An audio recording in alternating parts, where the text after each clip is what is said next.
Hey, well, welcome again.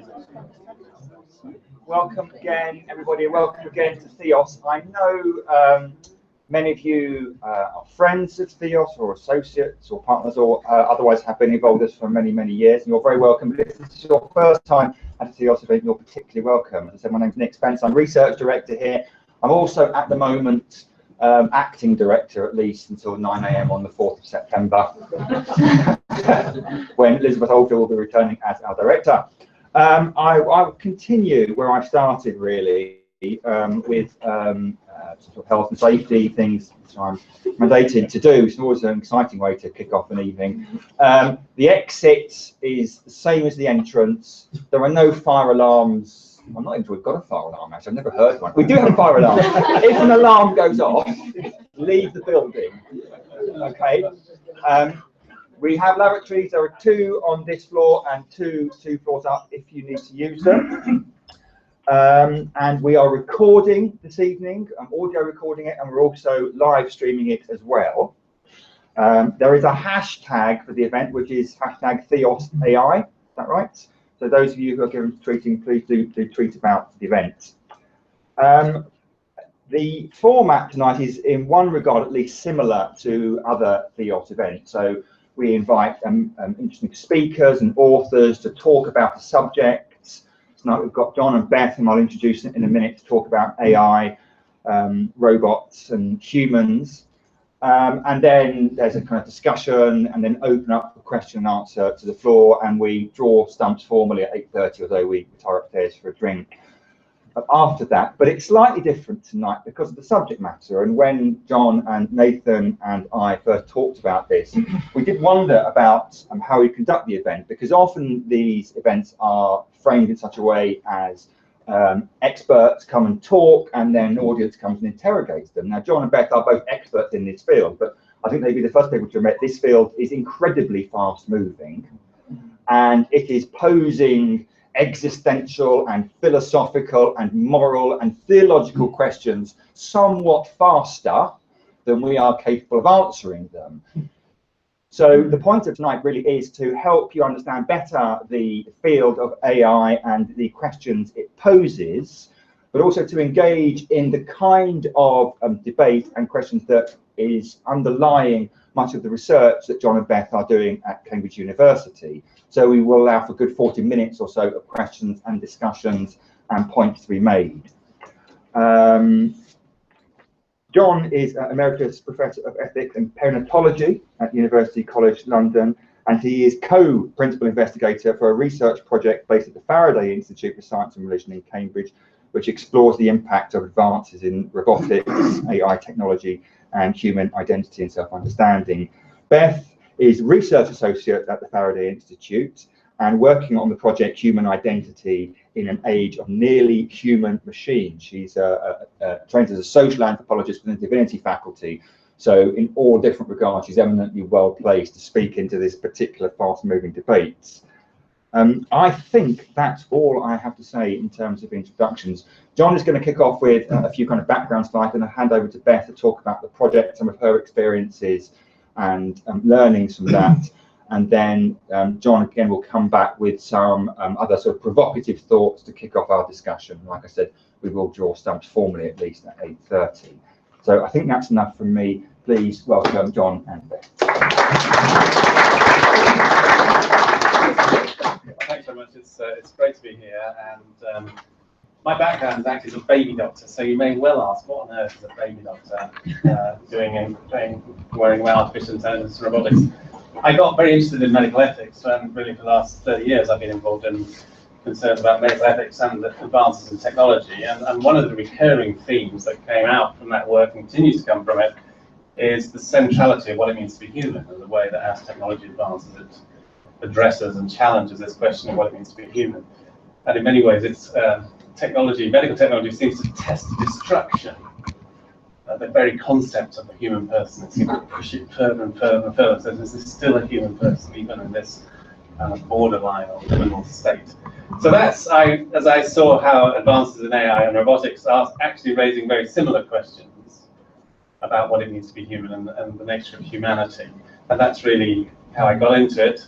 But the more I go into this topic, the more it seems to explode off into so many different and challenging areas. And one of the things, the differences in this area compared with medical ethics is that once you get involved in medical ethics, you realize that many of the big questions about taking human life, about the development of humanity from the womb and so on, these are questions which human beings have reflected about for 2,000, 3,000, 4,000 years. The church fathers wrote about this, and anything we do now is really just a sort of footnote to 2,000 years of reflection, particularly from a Christian perspective. Whereas once we get into this stuff, there is so much of this stuff which I actually believe is genuinely novel, but really nobody has previously had to wrestle with these kind of questions, and that gives me a sense of vertigo, because I feel we're making it up as we go along, and it's therefore never possible to get it completely and hopelessly wrong.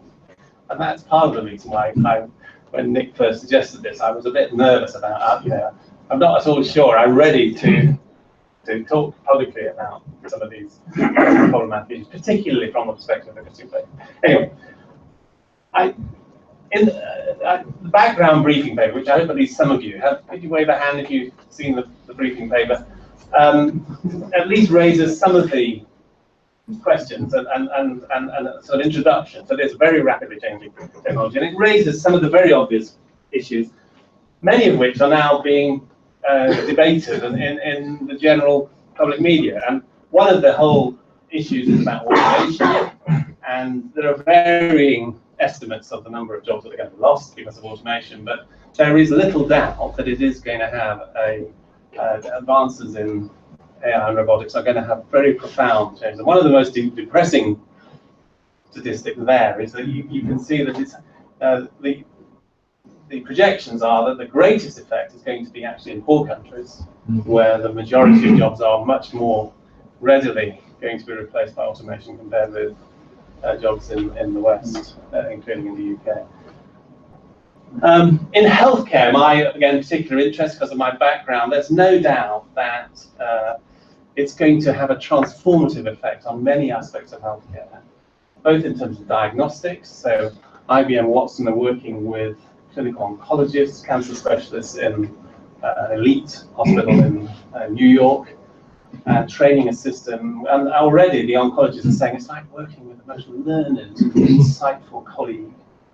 But the fascinating thing is that you can take a system trained with oncologists in the States, and you can take that system and give it to a newly qualified doctor in a developing world across the other side of the world, and you can demonstrate that doctor is operating at the same level of diagnostic skill as the specialist in New York. So positively, you can see how the extraordinary democratization of knowledge and expertise becomes available. But negatively, this is all being dominated by a few commercial companies. IBM is one. They are plowing billions of dollars into this research, and you can make your bottom dollar. They are looking for a return on their investments, and therefore the concentration of commercial power within a small number of companies is potentially huge. Not just in diagnostics, but in all kinds of care. Believe it or not, robot companions are going to help. Whether as an elderly person feeling confused, this would help and emerge out of the confusion, or whether it would just make your confusion even worse is a good question. But a very sort of simplistic calculation says that human beings are expensive, they get tired, they get bored, they pinch the silver,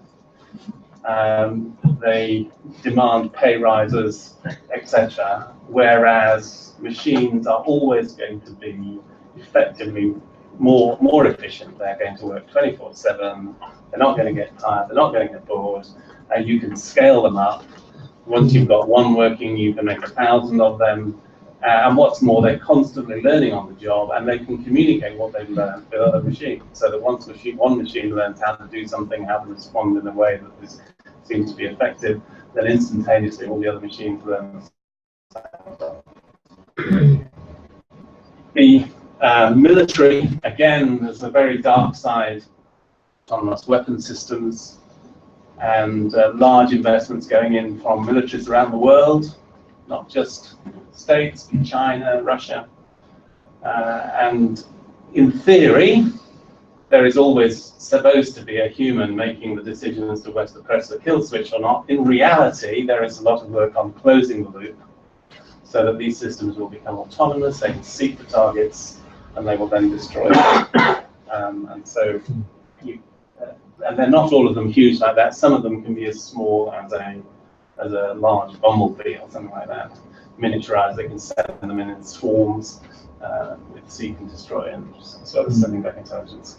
So there are huge potential issues just about the applications, and I'm leading with my colleague Peter Robinson, who's a computer scientist in Cambridge, a project funded by the Pendleton Foundation, asking the question: are these advances going to do to human identity, and how we understand ourselves as human beings? And Beth Singler is a research associate, employed as a postdoc on the project, and it's been great to work with her. And I'm going to hand over to her now to just describe some of the work of the research that she's been doing and some of the things that are coming to light. As Nick introduced me, I'm a social anthropologist, which is a slightly fancy way of saying I go out, pay attention to what people are saying and doing, and then report back on it.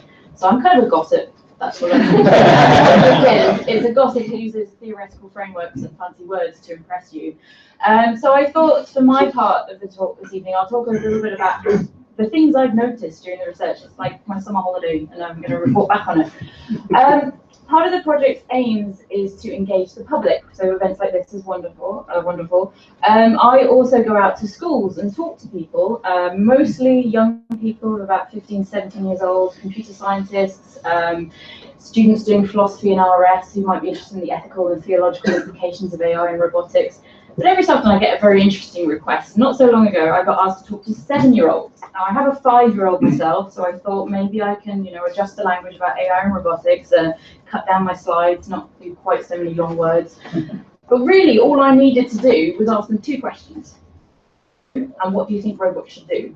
And we had 40 minutes of hands in the air, very fast, over and over again. There was one little boy, Charlie, who had to get told by the teacher just to calm down. Charlie was wonderful. He had so many ideas. But just for some examples, what should robots do? There should be a robot that follows me around and gives me money. There should be a robot that can go into black holes and tell us what's inside. That's really clever, although not actually possible. What robots do you know? And they know all of them. They've watched all the Star Wars. These are 7-year-olds. They probably shouldn't have. They know BB-8. They know K2SO. They know R2D2, C3PO. They have a vast vocabulary of AI and robotics. This is being taught to children through science fiction, media, the press, teachers. They were doing a whole project on AI and robotics, which is why I was invited in. And they've even built their own silver robot out of cornflake boxes and so forth and painted it silver. Wonderful. So this narrative about AI and robotics is being developed at a very young age, and it comes from things like science fiction. The wonderful thing about this project, which I can say in front of John, this is not a secret, is that I get to read lots of science fiction and it's work. It's great. I did a podcast with the writers of Humans, and I got to sit and watch all the episodes of Humans, so I was up to date. And everyone refers to the same sorts of sci-fi tropes again and again. If the question of regulation comes up, what happens if AI try and kill us robots, take over the world? Everyone brings up Asimov and the 3 laws of robotics. I come along as a nerd and say, actually, there's 4 laws of robotics, and you should reread your Asimov, because science fiction works on conflict. He invented the idea of the laws of robotics to show how things could go wrong and what would happen if they did. But these ideas permeate the culture. Technologists read science fiction and start off as nerds and geeks. I love nerds and geeks, I am one, that's fine. And then they go out and they try and develop the things that they've seen in science fiction. We wouldn't have sliding doors if it wasn't for Star Trek. It used to be done by a runner behind the scenes. Now we've got the sensors upstairs. We couldn't get out because the sensor wasn't working.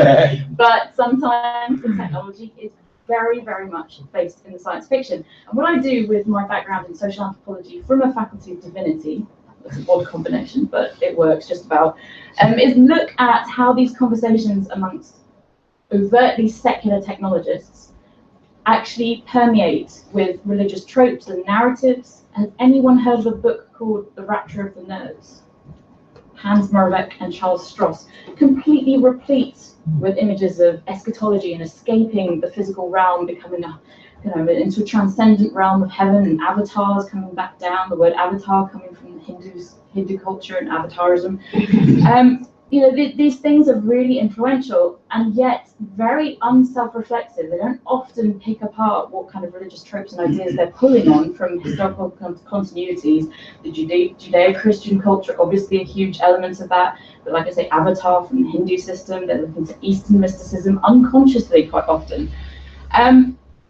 When people start describing their worldviews from a secular technologist perspective, and develop something we've called transhumanism, where they debate how we might escape the mortality of this realm and transcend our human bodies. Again and again, we see the same sort of forms that are familiar from religious contexts.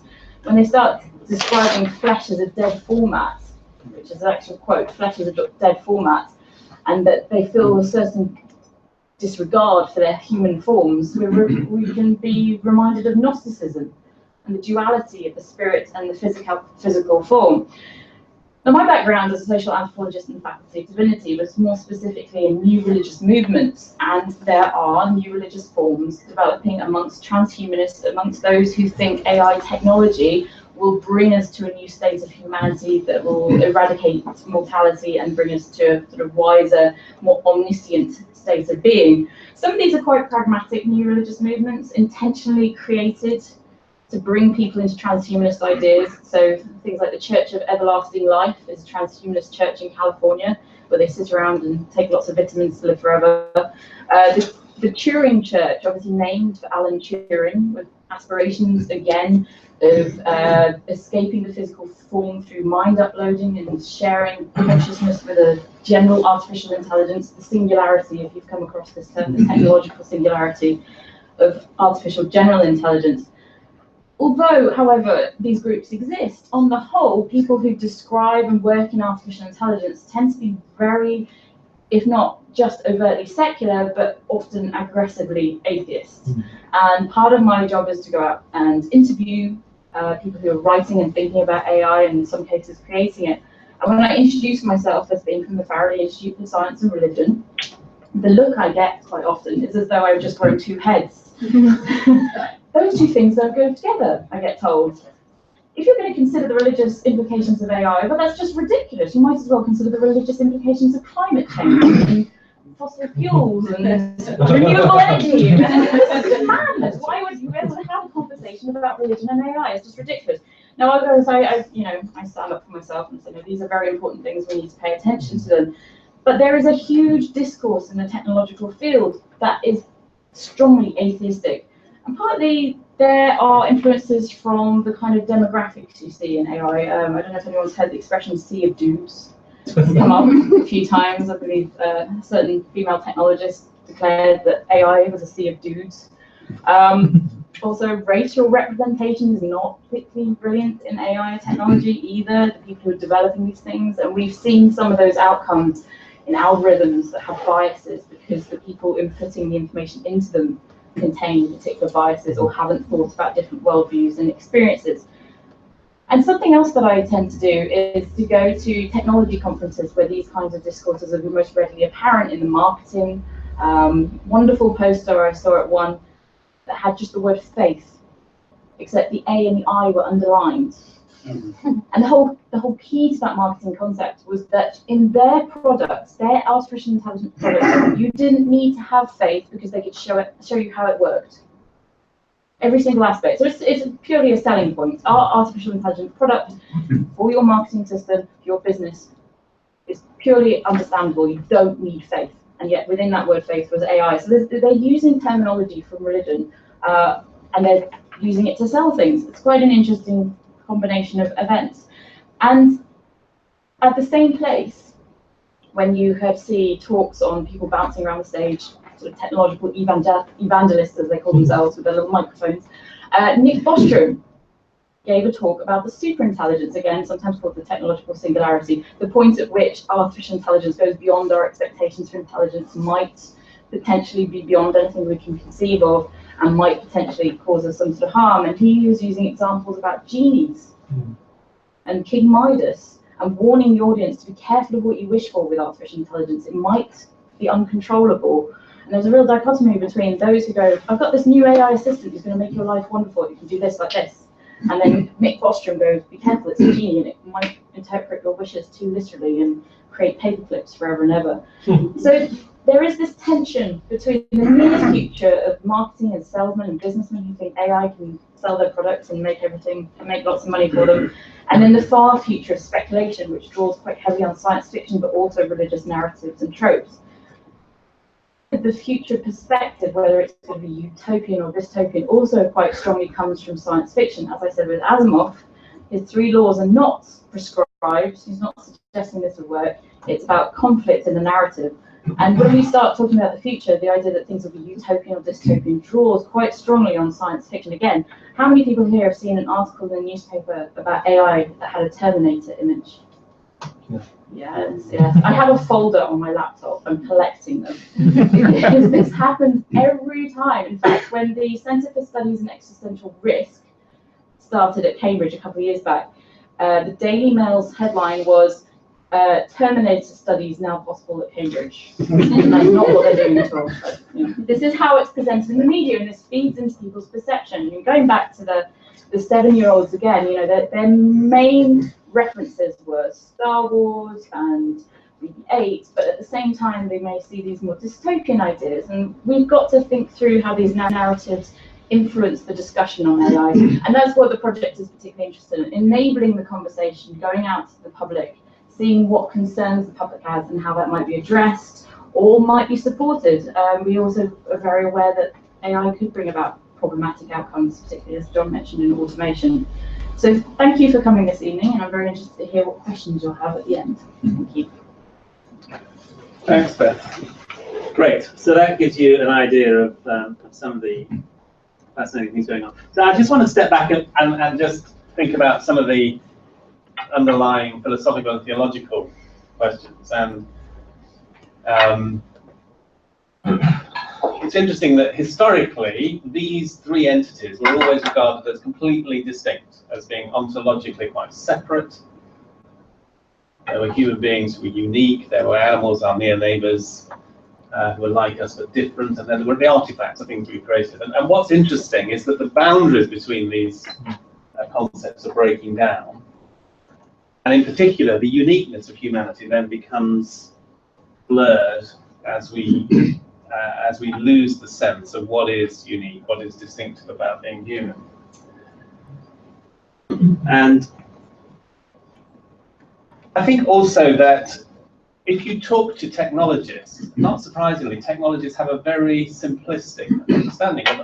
Maybe it is surprising, but it's time and time again, this sort of simplistic understanding is, well, it's a tool, you can use it for good, you can use it for evil, it's just a neutral thing.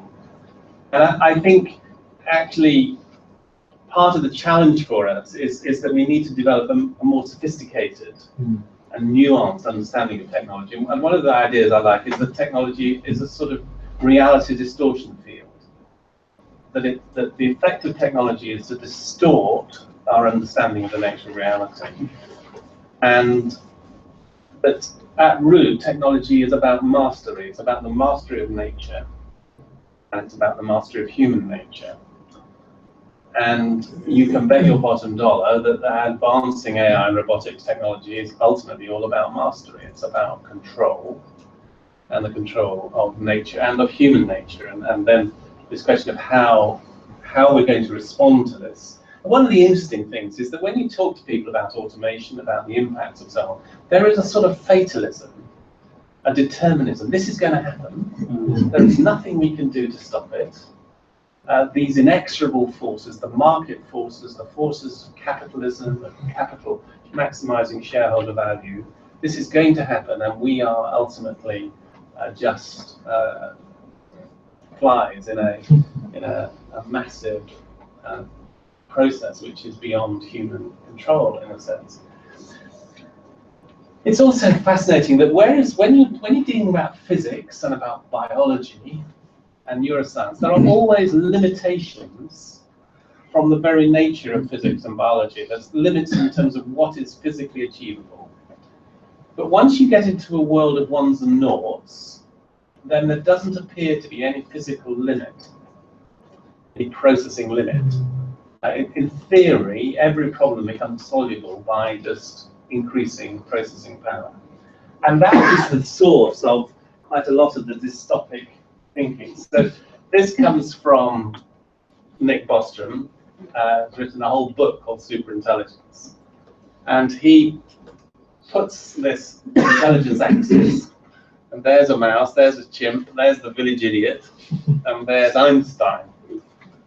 And then he says, now what happens when we create a machine which is so far out here, is as far beyond Einstein as Einstein is beyond the mouse?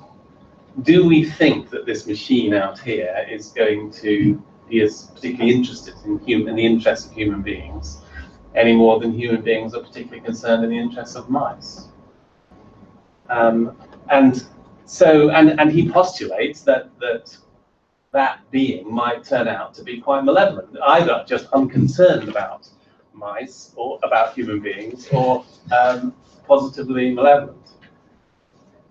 And one of the fascinating and paradoxical things is that most people working in this field are, if pushed, would describe themselves as strict physicalists. They believe that there is nothing in the universe except matter and energy and the physical stuff.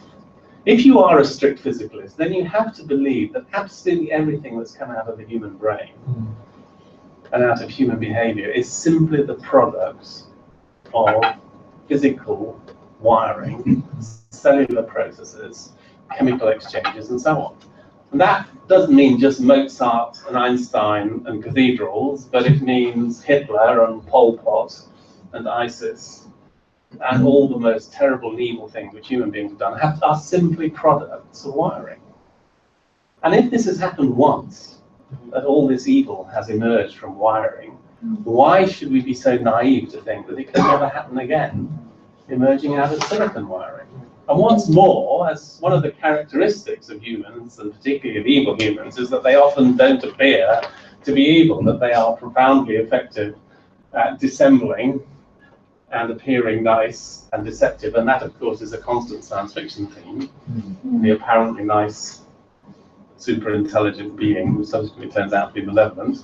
So similarly, why should we think that our super intelligent machines are going to be nice and friendly?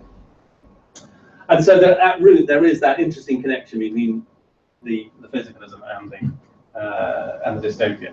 So what I see is a sort of two-way movement between the human and the machine. On the one hand, there's a movement from the machine to the human. We think of ourselves as being machines, increasingly as machine-like. And now in public discourse are such phrases as "we are programmed to X," "we are hardwired," "we are systems," all this kind of machine thinking. And some of the technologists just take it further. Marvin Minsky, well-known father of robotics, says the brain is just a meat machine. And that kind of machine analogy is very common. But actually, it hides, I think, a deep philosophical incoherence. So it's critically important to recognize the difference between a useful metaphor and a fundamental description or definition. So when we say that the brain is a machine, it's certainly correct to say that there are many aspects of the human brain which are machine-like, which are similar to those of a machine. But to say that the brain is a machine is both false and incoherent. A machine is an artifact created by a human being to do a human purpose. And it's patently obvious that the human brain is not that. So it isn't a machine, although it may be machine-like. So there's the route that way, and then there's the anthropomorphism, which goes the other way. We put onto this machines our own humanity. We anthropomorphize. And one of the fascinating things is that most robotic manufacturers have decided now that rather than go for beings which seem to be incredibly like a human, incidentally, that program Humans, which was on Channel 4, was an extremely good exploration of many of the issues. The one thing they got wrong was the idea that the intelligent machines of the future would look indistinguishable from humans. Obviously, they did that so they could use human actors. And the robots of the time are not good enough. But in fact, almost certainly, the robots that we're going to be surrounded by are going to look something like this. In other words, they are deliberately designed to look cute and friendly and childlike. Although, of course, you can give this device all the intelligence quotes, all the access to data and sophisticated speech processing, and all the rest that's available in the cloud. So I had a very interesting and one of those epiphanies when just early this year in Durham, and it's with a whole group of very senior church leaders, including diocesan bishops and presidents of the Methodist College and all that kind of people. And we were having this earnest discussion about artificial intelligence. And the group went into a computer laboratory in Durham as part of the President's Conference.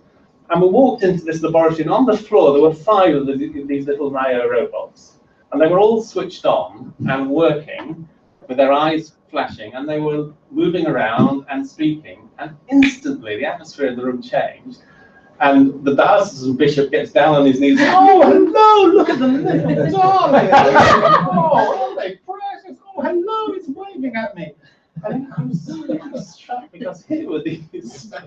We're having this sort of philosophical discussion about the difference between a machine, and yet instantaneously they are there. And the interesting thing is that anthropomorphism is not under conscious control. We are quotes hardwired to do it instantaneously. We just do it because it's the way. And it also struck me that most of these people were parents or grandparents. They were used, they'd been around small children, and they were instantaneously responding to these beings. And of course, that was precisely what the manufacturers wanted. The whole idea was to break down what's sometimes called the uncanny valley by making these things appear cute and friendly.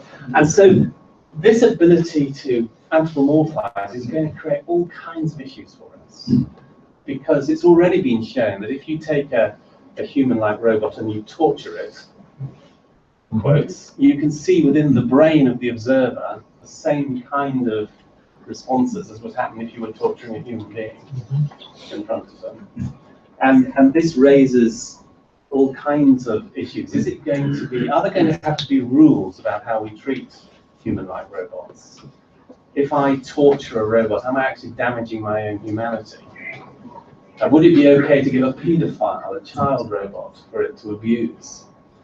And if not, why not? What harm is being done? So these issues of anthropomorphism, of empathy, and so on are going to be profound and I think complex. So yes, anthropomorphism is a universal human tendency, which is it's part of our humanity. It brings all kinds of positive benefits, but at the same time, it makes us open to manipulation, coercion, and deception. It's interesting to see these simulated persons are going to come at us in lots of different formats. Some of them are incarnate, quotes. They are physical, they are tangible, they occupy physical space. Some of them are avatars, as better described. They appear on a screen. This is Ellie, who's a virtual therapist who responds in real time, who asks you questions and responds in real time to your speech behavior and to your movements, and is monitoring facial expressions and bodily posture and then responding in real time.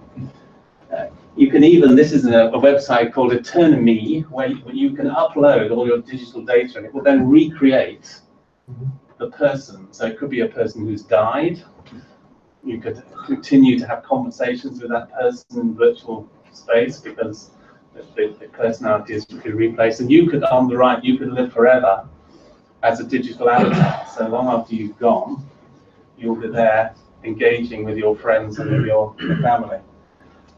So then you get these completely disembodied. I mean, the commercial companies, they predict that in the future our homes are going to be full of disembodied voices. They're going to engage with us, we'll engage with them, they'll monitor us, and so on. So just reflecting on this from a Christian point of view, interesting that in the Christian tradition, representations of humanity have a twofold aspect. On the one hand, representations of humanity are seen positively in the icon. The icon in the Eastern traditions is seen as a window into a spiritual reality, a way of a deeper insight into reality.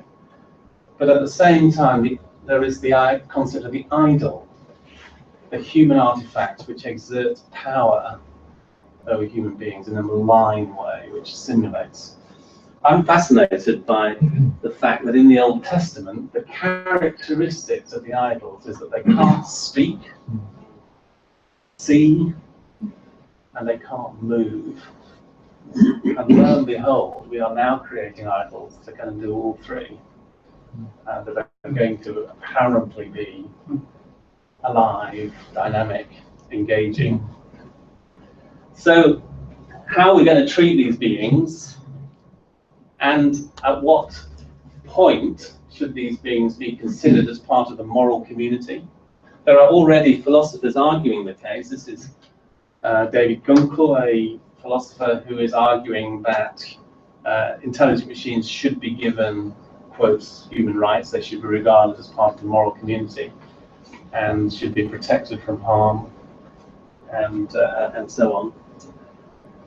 And then just coming to the end, I think the idea of the person is something which in Christian thinking particularly is freighted with enormous significance.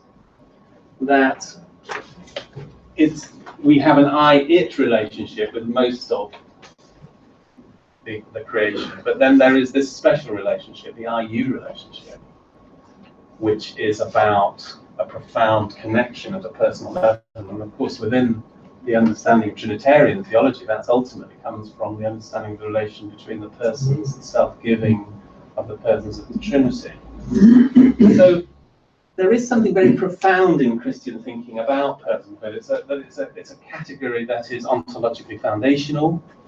You can't define being a person in something more primitive, or materiality. Personhood is something which is ultimately foundational. It's interesting to go back to Bostrom's diagram. We shouldn't make the mistake of thinking intelligence, the intelligence dimension, equates to personhood. But in fact, in many ways, the personhood dimension is orthogonal, it's different from the... So in terms of processing power, yes, there might be a difference between the idiot and Einstein. But actually, we would conceptually think they were equally persons. So it would also be possible to conceive of a being right out there which had vastly excessive processing power. It wouldn't make it, by definition, a person. So intelligence, processing power, is not the same as person. So I think one of the real problems and questions we're going to have to wrestle is, how do we think of these beings? Can they be regarded as substitute persons or analogous persons? Or should we resist that and say, no, they are simulated in a negative sense? One of the things I've been wrestling with is, what is the difference between anthropomorphizing a dog? We all know the significance that a dog has in so many lives. I know in my own extended family how the enormous significance that a precious pet has for Granny, and the depth of that relationship. But then on the right is Parrot, which is a synthetic robot, which is designed to simulate the behavior of a baby seal, and responsive, and is cuddly, and responds and mimics sounds. And there have been studies showing that this improves affect and mood in elderly people admitted to care homes, and so on. Are we prepared to accept that these two kinds of relationships are analogous? And reflecting about it, I want to argue, and I'd be interested to discuss this, and they're not, because this being is a carbon-based life form that has a narrative and a history. It was born, it experienced the world, it learned about the world, it grew, it developed relationships and so on. And in that sense, is actually much closer to our own understanding of being human. This thing is entirely simulated. It has been constructed in a laboratory to simulate and programmed. And for that sense, that is deceptive in the sense that it isn't. That would be my argument. Another question I just want to throw out, and I'm just about to stop. Is there an analogy between the theological implications of the search for alien intelligence and the search for machine intelligence? How would we respond if SETI, the search for it, said that lo and behold, we just made contact with a apparently intelligent, responsive, sentient being? We would have to, the only thing we would have to go on would be the behavior. We wouldn't know what it's actually like to be that alien intelligence. All that we have is behavior and the attempt to try to understand how to think with these beings, how they respond to questions. Is there an analogy there that in this we can never understand what it's like to be a machine and what the machine experiences or feels, and all we have to go on is behavior, and therefore that lays open the possibility that at some stage in the future we might become convinced that this machine is behaving as though it had an identity, it had a conscience and so on. And yet, within the Orthodox Christian framework, there is, in the Nicene Creed, this very theologically rich understanding of the difference between being more born as opposed to made. In the Old English, begotten, not made. And behind that is this idea that that which we create comes from our will and is therefore ours to mold and control. That which we give birth to comes from our being and is equal to us in dignity and status. And so if you take that interpretation, I think we will always say there is a fundamental difference between being birthed, given birth to, which is what all of us in this room are, versus the machines, however sophisticated, that we create and make, which are ultimately ours to control. I think I'll stop there. Thanks very much.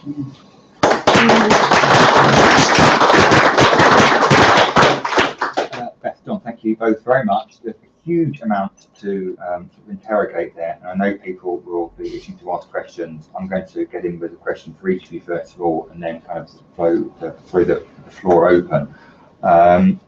First one for you, Beth. I was struck by your point about how aggressively atheist, I think the phrase you used was, so many people who are working in AI and robotics are. And I wonder whether you tease apart that a little bit more in terms of why, and in particular whether it's fundamentally, I was thinking when you were speaking that you naturally gravitate to a religious language if you're dealing with these things. If you want to know what artificial intelligence is, you've got to know what intelligence is. You're doing metaphysics. If you want to know whether a robot is a human, you've got to have an idea of what a human is. And you naturally therefore reach for a metaphysical lexicon and framework. Religions have that, and transhumanists or people working in AI don't want it. So there's instinctively a clash there. Is that right? And is that what you've experienced? Oh, absolutely. I think the aggression towards religion in part comes from their view of history and therefore consequently their view of the future. They have a teleological approach to the future that we will, as a human civilization, over time become more rational. Rationality is highly prized. Rationality is something that makes sense of AI they consider, but also it makes sense for the development of humanity they consider as well. And they tend to characterize, stereotype religion as an irrational vestige of mankind's darker ages. You know, we're heading up into the light of transhumanist hope, and artificial intelligence can be a tool to get us there. It can be a tool we merge with as well, with the ideas about mind uploading that they discuss. And everything that is not rational should be left behind, including, as I say, like flesh is a dead format in some of these interpretations. The body is a grossly mistaken product of evolution that, you know, if random chance brought us together in this way, we need to now intentionally work towards an evolution that makes more rational sense. And the reason they do reach for these exactly as you say, you need a lexicon, and they come from primarily Judeo-Christian cultures and civilizations. Some of them are, we're going to explore some of the more Eastern conceptions as well. So like I say, the avatar as a word turns up, and that's Hindu. They have a limited vocabulary to talk about what they want to do when they want to escape the flesh, and these patterns keep repeating in history. They know that these things exist.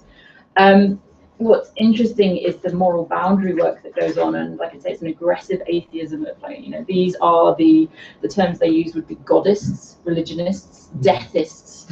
You're all deathists because you're nostalgic about death and you're happy that it's going to happen, and you can go somewhere else that's obviously made up. And this it's a very scornful community sometimes. I mean, this is the sort of transhumanist fringe. You do get technologists who are a little more moderated in their terms, obviously, but those who are really focused on this idea of rationality being the ultimate aim for humanity, quite derogative about religion. And then, like I say, you get the more pragmatic ones who try to create religions to inspire people into transhumanist ideas, and it never really works because they do it by committee and there's no charisma, there's no authority or leadership. But yeah, they're sort of trapped in the situation that they dislike a lot by using these ideas. Well, just one of the amazingly amusing and paradoxical things is that, having said all that, and of course it's true, it's very aggressive anti-religious thing, there is a sort of move, and Bostrom is one of them, who say, well, the universe is a very big thing, very big place. It's likely that there are going to be other intelligent beings out there, and it's likely that other intelligent beings are going to create simulations of universes. Only their simulated universes are going to be much, much better than Sim City and things like that. So then, if you think about that, what's the chances that we are actually living in a simulation of someone else's, some other intelligence? So then Bostrom and others, they go on and say, well, now how would we tell whether we're living in a simulation or whether we're living in a real universe? Well, there are at least two ways you can tell. One, you would expect a surprising amount of fine-tuning. So everywhere you look, you would find, inexplicably, that the universe was fine-tuned. That's what you'd expect in a simulation. And two, you'd expect miracles, because whoever was running the simulation would have administrative privileges, which means they're perfectly capable of stepping into the simulation and breaking the rules. So we should look around, we should look for miracles, and we should look for fine-tuning, which is An extension of that as well is the analogy with the computer game. So these higher intelligences that they assume are simulating the universe we exist in, they say sometimes when things go wrong, it's because they pass off the remote control to a child. So very recently, there was an argument made that Trump's success in the election. We live in a simulated universe. Someone's fooling, yes.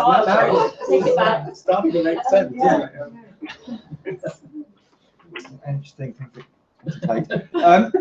Let me ask you one directly, John, and then we'll throw it open. I'll give you a nice easy one. You talked towards the end of your talk as if it was in principle impossible for a robot to be a person, because fundamentally a robot is a creation of humans, and central to personhood is a sense of, you mentioned narrative and history, but also gifts, a sense of being other. Yeah. Pose an idea that a robot does develop a sense of its own history, a sense of its own being different, a sense of its own being other. It may be still created, but through, is it in principle impossible, do you think, through increases in processing power to reach a stage where, and this is a classic science fiction thing, where robots become conscious, in other words, when they become aware of themselves with a history and with future? Do you think that's in principle possible? And Roger Penrose wrote The Emperor's New Mind many years ago, in which he said there was a fundamental, in principle, impossibility for artificial intelligence to reach that point. Are you with him on that? Well, if you'd asked me a year ago, I would have said, yes, it's impossible. There is that absolute perceptual boundary. And I have to say, now, a year down the line, I'm not so sure. And I think another way of coming at it is that if you take the Judeo-Christian understanding of a creator God and of being made in God's image, that is a gift which is conferred on us, but that we don't earn the right to be God's image. It is conferred on us. And if you ask me, is it possible that at some stage in the future that a machine reaches such a level of complexity that the infinite surprising God may choose to confer moral status on that being? Who am I to say, no, that is conceptually inconceivable, that I cannot. So I think I do have to hold open that possibility. But of course, I also see immense capacity for manipulation and deception. And this is what is so deeply puzzling about all this, because of course the only thing we have to go on with one another is behavior. I don't know what's going on in your mind, you don't know what's going on in mine, but we look at one another's behavior and we infer, this is what the psychologists call theory of mind. And there's nothing else we can do. We don't have any privileged access into another being's inner perspective, and therefore exactly the same is true for a machine. And therefore, once a machine appears to have sentience, appears to behave in a way which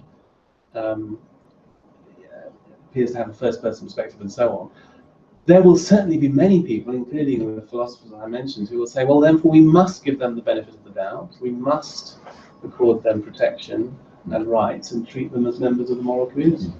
Yeah, it's just from a not aggressively secular perspective, but from a sociological perspective, personhood is a gift from the privileged to the non-privileged. So we determine historically who we would treat as persons and include within our cosmology of beings. And we've encountered other intelligences before, and we've not always treated them very well. We've gone to other countries and we've met people that we, I'm using the we with the quotation marks there, that we don't consider to be of equivalent intelligence to us. And we've decided they don't have rights, they can't get married in particular ways, they can't do particular things. And perhaps historically, and if you expand that even further to the question of animal intelligences, we might think about how that has sort of predictive capabilities for how we might treat artificial intelligences. Yes, I think that's right. I mean, it's interesting that you mentioned, John, isn't it, that we've never been here before. In principle, I agree with you, but if you look at the debates around the state of the moral status of American Indians in the 16th century, and it's De La Casas, wasn't it, who's making the point that these are persons, and therefore it's proper to accord to them all the rights and dignity that is incumbent on being a person made in God. So that was a very kind of forward-looking and not totally irrelevant debate compared to what we are now. Let's open it up. I suspect there's going to be lots of questions, so I'll take 3 or 4 at a time. You may want, do you have a pen? Do we have a pen? No, there's a pen. I'm so low tech, I have no pen. Sorry, Ben. Thank you. Have you got one there? So I'll make some notes here. Just in case. I'll take 3 or 4 at a time, and you could say your name as well by way of introduction. Can we show of hands? So we've got 1, 2, and 3, please. Hi, I'm Florence. I'm just wondering how you would defend the distinctiveness of humans, given both people increasingly identifying as cyborgs, the extended self, like my iPhone is part of me, that kind of thing, and the idea that we're no longer special because of our intelligence, and that goes, the Enlightenment humanist idea that we're there. So how do I defend people that they shouldn't have relationships with robots of a marital nature? That was the real question. Okay. Thank you, Florence. Second question was Dan, please. Mike Smith. Thank you for absolutely fascinating, stimulating talk. The one area that you haven't touched very much on, other than the statistic from Ethiopia right at the beginning, is the impact of robotics and AI on jobs, and the whole notion of where are we going to have choice? I mean, the distinctive thing about in the Judeo-Christian tradition is the notion of free will and free choice between good and evil. Are we going to get scenarios where there's going to be a huge sort of Luddite resistance to robotics? I mean, we're hearing, for instance, that all the truckers in the United States are going to lose their jobs because all the trucks will be automated. This kind of thing. So I'm just wondering, what is the difference between artificial intelligence and wisdom in our choices? Thank you, Mike. And there's one at the back. Hello, I'm Max. I am an atheist, hopefully not an aggressive one, and I'm also not a vegetarian. And that's just my question. So I'm interested in what the panel think about how AI will influence animal rights. In that, as humans begin to augment themselves, and I hit my brain with a neural net or neural lace, and I become superhuman compared to other humans around me, and I seek, divine-like powers, I will look down on other humans as dogs, being useless. So that's got me thinking about how I don't want those future types of humans to look on me lowly. So I want to look on lower life forms, to use that parlance, as worthy of my respect and recognition. And since I've become a vegetarian, so I don't like the way that animals are treated, and I don't think it's okay to remove piglets from the parents because it causes suffering, etc. Those sorts of arguments. So would a future augmented human treat me in the same way, and should we start thinking about how we treat animals? And will AI open up that sort of conversation? Yeah. Great question. 3 great questions. There. John? John's my boss. Yes, but I tell you what to do.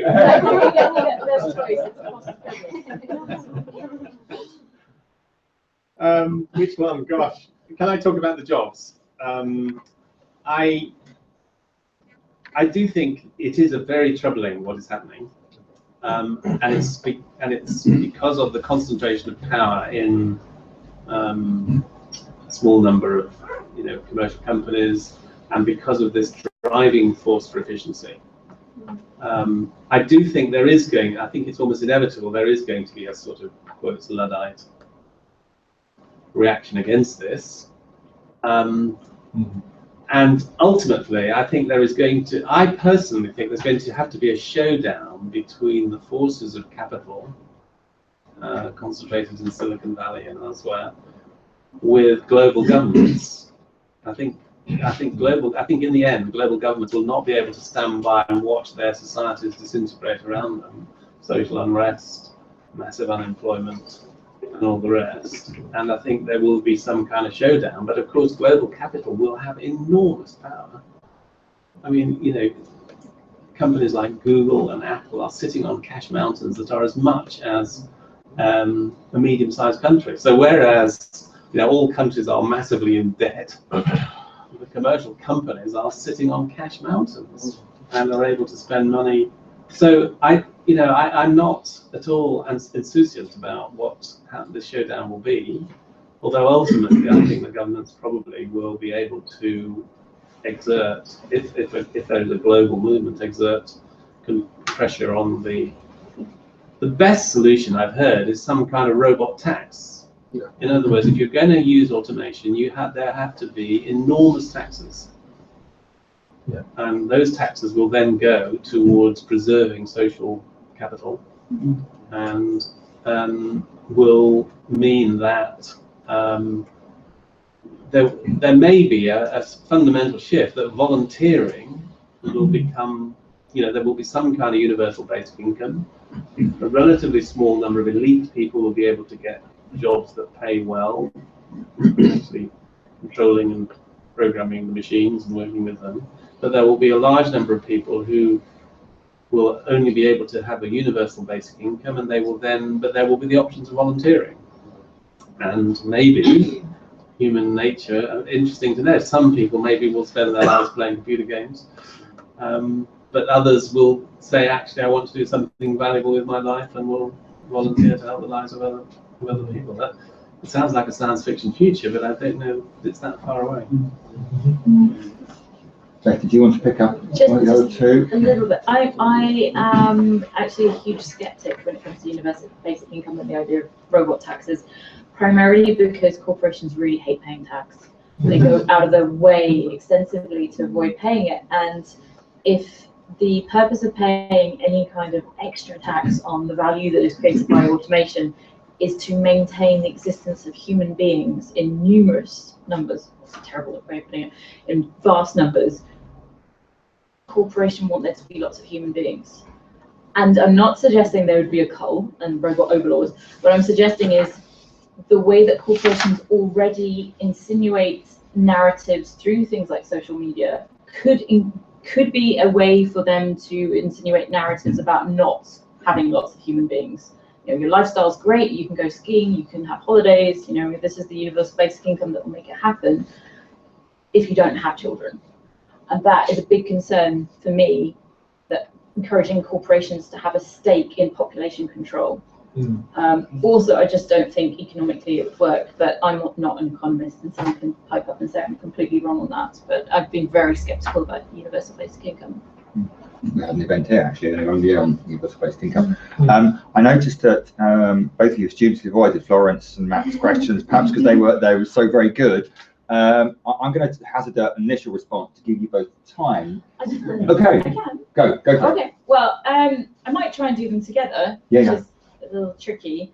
I have done presentations on Will You Marry a Robot as a kind of clickbaity, let's get the discussion going topic, and it's fascinating, the responses. When you start going through the history of marriage, and again, going back to personhood being the gift of the privileged, that it has changed in definition in different locations and periods of history, that there is a possibility for that to open up. And there is someone in Far East who's married a robot already, not legally, but that's gone through some sort of version of the ceremony. There is a lot of research being done now into the implications of things like sex bots and what kind of relationships people want to have with technology that are intimate. Going on from that to personhood for animals as well, that's another question that's very much opens up when we start considering what intelligence is. It's very interesting. There's a comedy TV series that's going to come apparently soon, created by Seth Rogen, positing a hypothetical AI superintelligence future where the only way humanity can survive is if we're cute pets. You can imagine Seth Rogen basically being a puppy for an AI robot. And our relationship with pets and with animals and how we treat them, very much so, I think, is going to be reflected in our discussion around AI. And if we have some form of transhumanist human being who's more able to deal with data faster and therefore more successful, there will be this stratification of society between the haves and have-nots, which we have now, but it will be only greatly increased. Access to technology and the impact of automation, we've already said, is very differently located in geographical and socio-economic terms. So we may see even more impoverishment in various areas as the wealthy West can be uploaded and enhanced, and the poorer other countries can't. So these are really big concerns. Yeah. Again. John, do you want to add? Well, I think there are definitely a whole group of people are going to argue in favour of simulated relationships. I mean, there are already, I've heard, you know, a bunch of sort of men say, well, you know, I'm just hopeless in relationships. I wherever I go, I wreak havoc. I just leave a litany of destroyed people. Surely it'd be much better if I could be, you know, could have a robot, and then I can't do any damage. And you know, so I think those kind of arguments are going to be made. And I wonder whether we'll have to have a sort of, just like, you know, there's a campaign for real ale, I think there'll be a campaign for real humans. You know, you know, we'll have to argue that there is something uniquely precious and special about that old-fashioned humanity. And again, just to take a Christian perspective on that, of course, there is this profound understanding of bodily, you know, embodiment, that the God of the universe turns himself into a physical carbon-based life form, and so gives significance to this pathetic, fragile, vulnerable kind of mechanism, and so maybe that will have new salience in a world where there is increasingly augmented or simulated relationships. I'll take some more questions. I might come back to that. So let's have some more. We've got one. Oh my word! Right, we're going to take 4 or 5, but for respect for others, if we can keep the questions relatively brief. So, Rachel first. So it's feels like we've not really touched upon how human identity is defined in our relationships with God yet. So actually, obviously, really valuable is the way we relate to other people, and that seems to be the way we're trying to define whether robots can be humans. But actually, at what point will we know if they can relate to God, and how that impacts upon their status as human beings? Given that an unborn baby, for example, would be considered to be made in the image of God, but actually doesn't have language, doesn't have those things that robots have. Thank you. Great question. Please. James Potter. I live with 2 hackers. One of them is a 2-year-old called Hazel, and another one is called Alexa, and these 2 have a kind of ongoing relationship already. The 2-year-old knows how to get the Moana soundtrack to be played back by Alexa already at this age, and Alexa will play it whether or not she shouts at her, says it nicely, or in any other format. And so my concern is around the empathy deficit that gets created, particularly for children, but for all of us, because the history of the internet in this short period that we've had it, to me, seems to be that technology plus anonymity or disembodiment equals jerks, trolling, everything else.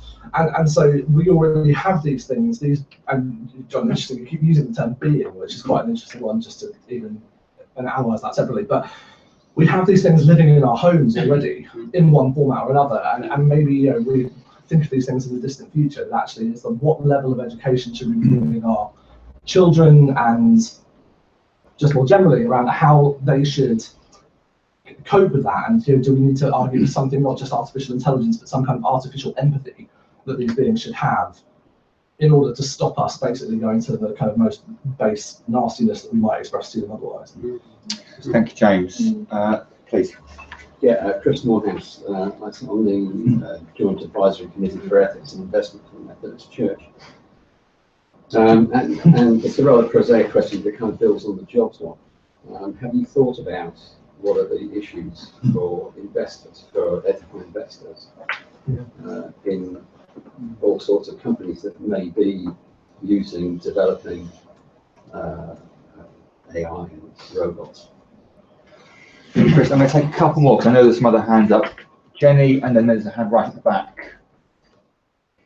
Yeah, on the kind of moral, to what extent am I damaging my humanity when I mistreat a machine?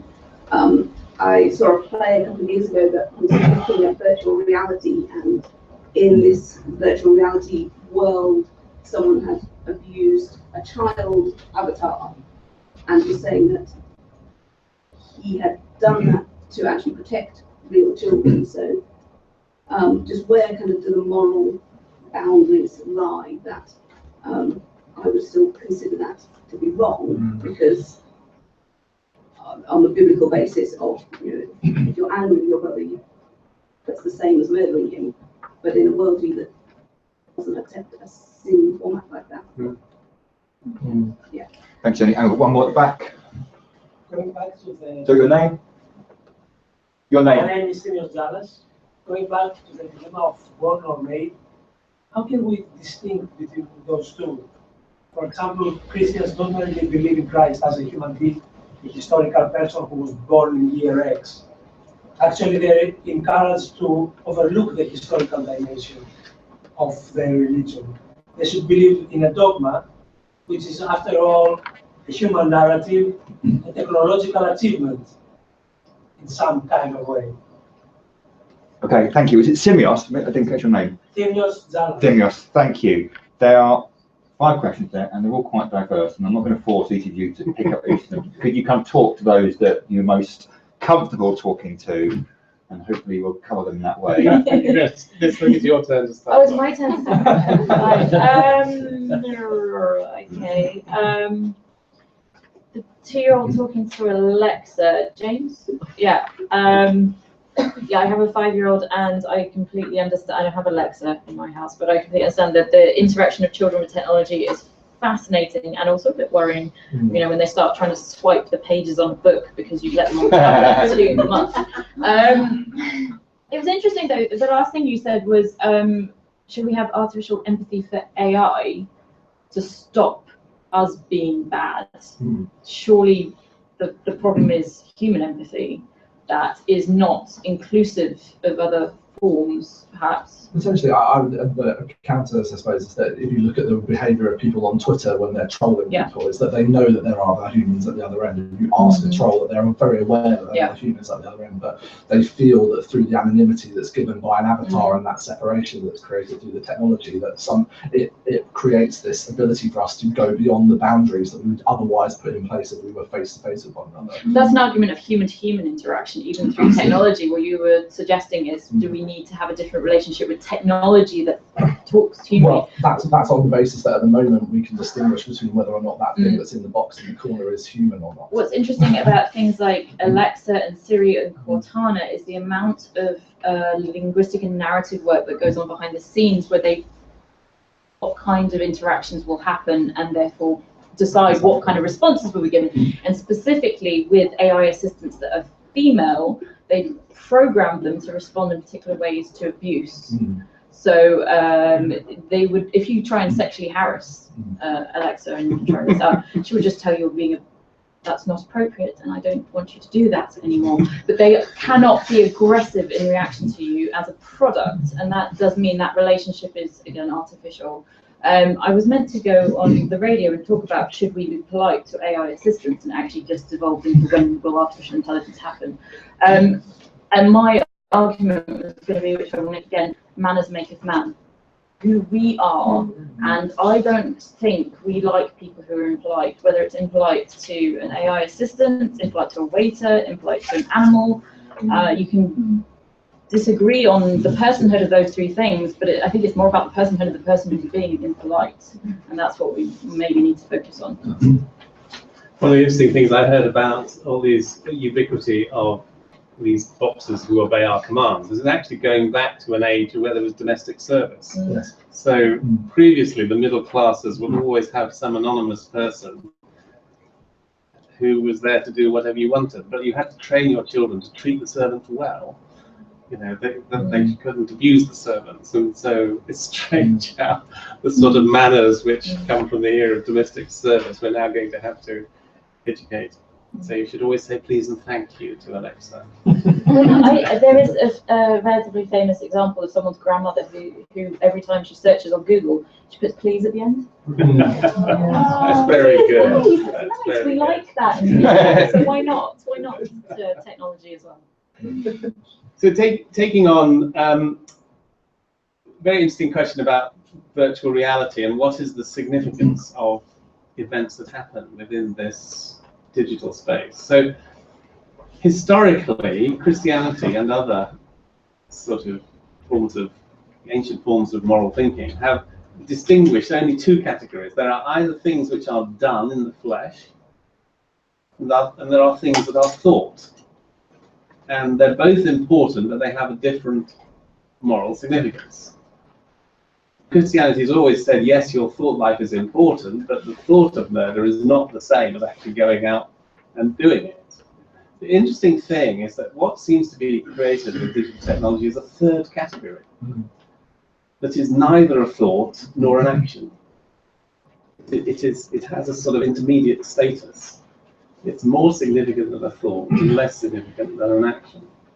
And therefore, I think we are going to need to create a new moral vocabulary about how we think of actions. So I am capable of being unfaithful to my wife in thought, but I'm also, that has a certain significance, but if I'm unfaithful in the digital arena, that has a greater significance. Certainly in discussions with my wife, that's what she would say. That's a much greater sense of betrayal in the digital arena. So I think this is an example of where we're actually having to create new ways of moral thinking and in response to technology. And certainly, I am concerned about the fact that abuse and evil things which are going on in virtual reality. One of the interesting things is that the game manufacturers now have these extraordinary virtual reality goggles, which, if you've never tried them, it is unbelievable how effective and immersive they are. What they've discovered is that if you just transport the old shoot-'em-ups into virtual reality, they're discovering that many of the players have post-traumatic stress disorder. They are absolutely horrified because it feels as though I've killed something. I'm actually experiencing emotions and sensations of what it is like to be there, and they're having to dramatically tone down the horror because of the emotional consequences of being in this kind of immersive reality. So there are clearly going to be a lot to learn, and again, you can see positive and negative consequences from that. Let me just pick up on a couple of other questions, because Tim has mentioned a question and raised as well. I mean, I would say I hope that Christians do take the historicity of Christ seriously and his personhood. And the early church certainly did, because it was through the idea of God becoming man through the incarnation that the very idea of persons as ethically significant beings, irrespective of their social status, was kind of intruded into the ancient world. So I think that the historicity and the recognition of the incarnation, and of course the crucifixion and the degradation that's part of that were seminally important in developing the understanding of a person who has existential or metaphysical worth, irrespective of how they are treated on earth. And I think that kind of leads to some of the other, perhaps Rachel's point and one or two of the other points, that so many of these discussions are predicated on what we mean by a person or what we mean by a human. And often we get caught on the hook of trying to say it's this. And Wittgenstein had a point about family resemblances. In other words, you know somebody belonging to a family not because they have that nose or that colour hair, but because they have a particular resemblance of an assorted number of different facets which marks them out as being that family. And I'm jotting a few here that this is totally unscientific, but the family resemblances of humanity and personhood, I think, would include free will, an ethical life, a conception that you are navigating a moral landscape, an understanding of your own history, an understanding of being able to conceptualize of the fact that you will exist in the future, but also possibly an understanding of the fact that you will cease to exist at some point in the future. So you have this circumscribed narrative. I also think an inclination towards reproduction is probably one of those characteristics. Now, there will be some people we consider who are marked by all of those, but perhaps not all of us have all those family characteristics. And if you can establish the fact that this this being that you are engaging with exhibits the characteristics of personhood, which might well, I think, capacity to relate to God. I think if you're aware of living in an ethical universe and a concept of your own narrative existence and the fact that you will cease to exist at some point, you're already orienting yourself to something we call prayer. Not the kind of shopping list kind of prayer, but the wanting to position yourself within this kind of larger physical narrative. As soon as you find yourself engaging with a person who has some of those family characteristics, then it is entirely proper that you should treat them with certain aspects of dignity and rights. So I think that applies to certain animals, actually. We were talking upstairs before we came down. There's a wonderful book recently published about octopuses. And octopuses are quite extraordinary in that they develop minds completely independently of human evolution. We separated from octopus about 500 million years ago. They have developed, in as far as we can tell, minds, and they think. We certainly know that great apes and chimpanzees have the capacity for that kind of abstract thought. Similarly, they may not exhibit all or sufficient number of personhood, family characteristics, but they probably exhibit enough for us to take their moral treatment very seriously. My sense is a similar thing might happen at some point with artificial intelligence, whereby, yes, of course, ultimately they're not going to be born because they are creations, but they exhibit sufficient number, sufficient range of this family characteristic personhood that it becomes incumbent on us to treat them as if they were persons. Yes, I agree with that, and I think this is part of the deception as well, because you can bet your bottom dollar that sooner or later they're going to create religious robots who are going to talk religious language and who are going to quote verses at you and talk about knowing God and praying and so on. And and how we will actually work out what's going on there. You can just see how confusing, this is going to become. Just going back to the ethical investors, I think I've just been reflecting on that. So negatively, I am really worried about this concentration of power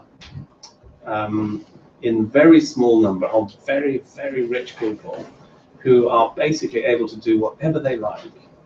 And because of the concentration of power they have.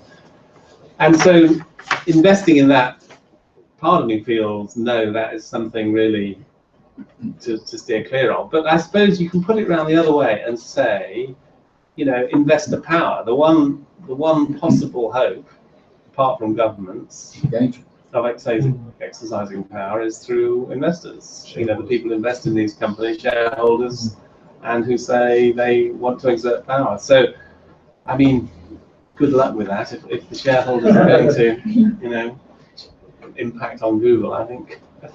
I'm just sorry, just because I work in the social media industry, so just a point on that bit. I think we are seeing that there are sometimes the moral outrage that does come back on these things.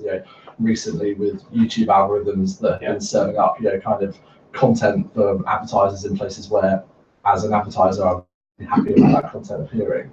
You do then see the market forces enact and pull back from those things, and then therefore a result, actually YouTube changing its policies and the way in which it works. And I think that you would probably see similar forces at work if some of these technologies began to move in directions that ultimately may have capital effect on brands, and that will have some level of mediation against the decline.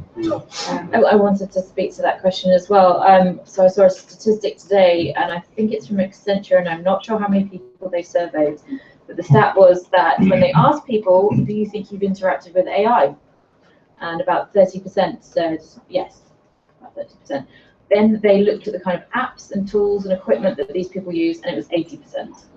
So investment in companies that you might deduce don't have anything to do with AI that you might consider problematic is really hard to deduce.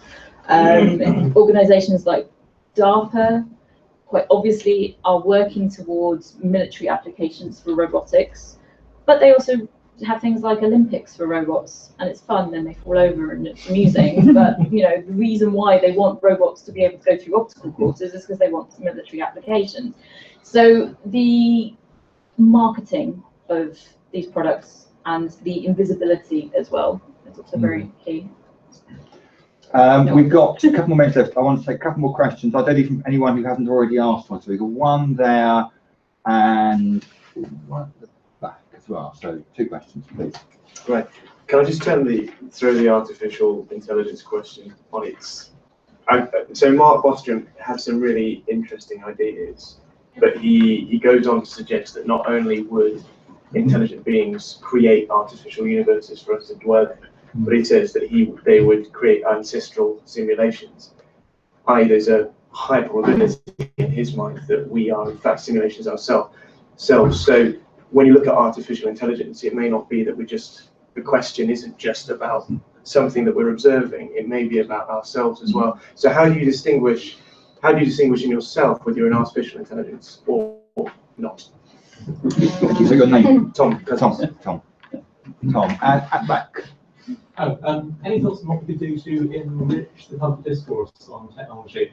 So on the one hand, we've got people taking out headlines that mention, and on the other hand, we've got the political, imperative to lead any new developments in technology and to an economic imperative towards those. Thank you. The nuance and the right importance of technology is not the issue. Thank you. And your name? I'm Jamie. Jamie, yes, of course. So we've got two questions there to end with about enriching the public discourse and distinguishing between AI and I, maybe. It's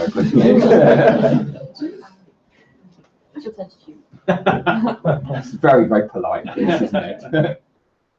So taking this, which is really a sort of philosophical question about who am I, and very, very long history, and immediately you go back to Descartes and cogito ergo sum, it is my consciousness that is the ultimate thing that I can't doubt. The trouble is with that is that it does ultimately lead to a sort of solipsism, that in the end it's about me and my consciousness, and there are apparently some people who think that everyone else are zombies, you know, that actually only I am the one, and everything else in my environment is a zombie. And so ultimately I personally feel that going down that route is a dead end. I cannot ultimately discover reality by investigating my own consciousness. And the alternative approach, it seems to me, is much more relational. It's actually, I mean, instead of cogito ergo sum, I think therefore I am, I would put simplistically, you love me, therefore I am. In other words, my being is created within a web of relations, and that starts at birth, and the fact that we all have a mother and father. We're all born in a web of relationships. We develop relationships amongst ourselves, which are always part of our identity. But more broadly, and what the Christian answer would say, ultimately, it's possible for us to have a relationship with God Himself, and that it is in that web of relationship, which includes God Himself, as ultimately our being comes from. So it's a much more relational, interactive understanding of ourselves, and otherwise, it seems to be we're trapped in our own experience, which is ultimately doomed, I think, to solipsism. Do you want to take the question about enriching public discourse on this subject? Yes, yeah, absolutely. Well, I mean, our project is an attempt to engage with public discourse and enrich it, and there will be, I've done schools outreaches at public events, there's public talks. We've made a short film dealing with the question of could and should robots feel pain in 13 minutes, and in a very unambitious project we're going to make 3 more dealing with companion robots, value alignment, and the small question of consciousness. Which, yes, again, we'll do in 10 to 13 minutes. And we're not alone. One of the interesting things as the field of AI and robotics vastly accelerates due to funding, the academic research side accelerates due to funding. And we are a smallish project, and there are larger institutes. There's the future of humanity, the future of intelligence, future of life, futures of equity. Why don't we have future in our title? By the way, we've missed out on that one. And some of these are hugely well funded. Elon Musk has put in $1 billion to OpenAI, which is a particular research project, and they are a combination of academic researchers like ourselves and technologists. Partnership AI is another group that's recently come together, which involves the big 5 of, I will forget all their names, Amazon, Facebook, IBM, Microsoft, and some other group. And now they are bringing in some of those research groups into a network, and the communications are flowing both ways between technologists and researchers and the people who are having these ethical conversations and philosophical conversations. What's not as open is the discussion about where religion comes into that. And this is my drum that I keep banging every time I'm invited to anything more interconnected with these research institutes, is you have to listen to religious believers as well. They are a large proportion of the population. They do have impact on policy questions like climate change, and we see this in America in particular at the moment. And their yeah, I won't go into that too much, but their ways of seeing the world are there in the secular discourses, which I've tried to talk about today, and not having them as stakeholders is a huge blind spot in these discussions of philosophy and ethics and morals. And I went to an ethics of AI conference in New York, and the bottom line was, we don't want to give AI religious values because it will become a terrorist. Flat line. That's it. Just not even willing to consider it. So the more we can interact with these different research institutes, and Theos is doing excellent work by having us here and sharing in the conversation, and the more that we can speak publicly, we can avoid the dystopian, hopefully. Although I did talk to a journalist about why it was after they just had an article published on AI, why there was a Terminator image, and his response was particularly oxymoronic. He said, robots are too static as an image. You need something that has all this sci-fi baggage of end of the world robot overlords, and educating the discourse is really, really key. Thank you very much indeed, both of you. So we've just gone slightly over time, but we'll come to now. I want to leave you with 5 thoughts, very brief ones. We do events like this probably once a month or so, and they're on our website. And if you're not on our mailing list, please join the mailing list. Our next one is with the American theologian Stanley Hauerwas, who's coming here to talk about America in the age of Trump. Unfortunately, I think it's full. You'll be surprised to hear, but we will be live streaming it, so do tune in on that one. Well, after that, which might be of particular interest to people today, is Dennis Alexander, who is also emeritus fellow professor at Faraday, most direct, that's right, yes, who had last year or 2 years ago delivered the Gifford lectures. And this is on genetics and human nature and free will. And he's coming to speak here in the beginning of July, I think it was, or end of June, something like that. July, thank you. So look out for that one. But no one could accuse Theos of not spanning the range of possibly interesting subjects. So we have also events in the autumn on poetry, completely religious poetry in a secular age, and also writing fiction and fictionalizing the New Testament as well. So all those will be on our website. Do come along and join us if you can. Secondly, it's been brought to my attention that there are a few people who snuck in tonight who aren't already friends or associates at Theos. I don't know how this happened, but it's not, I mean, you won't be leaving in that state. I jest. But we do hugely appreciate the support of our friends and associates. You get a free invitation to events, you get copies of all our reports, you come to other things as well. Please do think about joining us as a friend or associate. If you're interested, please see my colleague Nathan, who will give us a wave now, who's in charge of our Friends and Associates programme.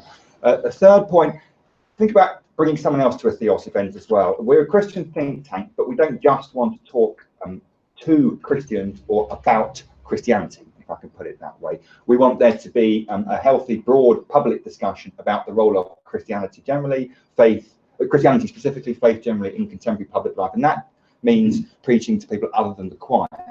So if you have friends who, you're not Christian yourself, or you have friends who aren't Christians, think about bringing them along to a Theos event, because that's the kind of discourse and dialogue we want to foster. Fourth point, I'm nearly at the end, there's a drink upstairs waiting for you. Please join us if you have time to do so and continue the conversation informally. Fifthly, most importantly, join me in thanking Beth and John for a fascinating evening.